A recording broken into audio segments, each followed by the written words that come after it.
Écologie populaire d'abord, parce qu'il faut que l'écologie soit un enjeu et un désir partagé.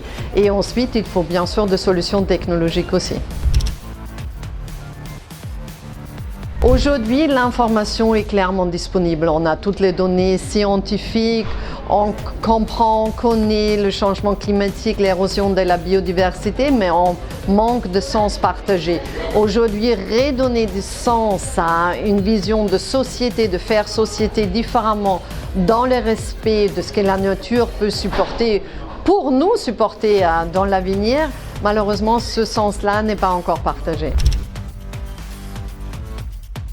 Pour moi, il faut de nouveaux récits dans le sens qu'il faut faire comprendre pourquoi la nature est importante pour chacun et chacune d'entre nous. La nature détermine notre santé, détermine notre bien-être, détermine aussi notre santé économique parce que ça coûte cher de perdre sa maison, de perdre sa santé, etc.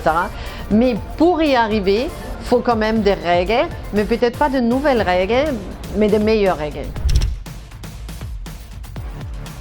Sensibiliser, il faut sensibiliser parce que c'est la première étape de la mobilisation. D'abord, il faut que je comprenne, que je me sens concernée, que je me sente capable de faire pour ensuite me mobiliser. Et d'ailleurs, aujourd'hui, les Français, dans les enquêtes qu'on fait, ils disent oui, je sais, je me sens concernée, je me sens responsable, mais je ne sais pas comment faire.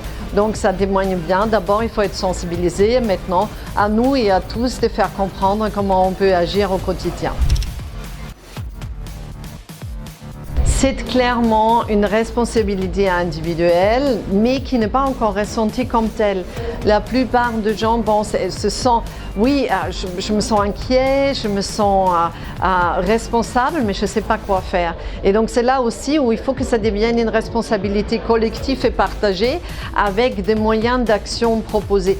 Donc oui, et malheureusement, souvent, c'est les gens qui ont moins de pouvoir qui se sentent individuellement responsables.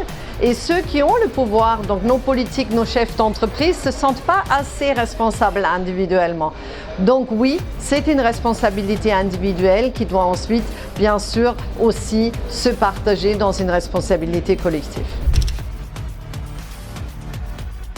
Il y a une philosophe qui travaille beaucoup sur les questions d'écologie qui a écrit un livre sur l'espérance. Et elle dit l'espérance, c'est une décision et c'est une méthode.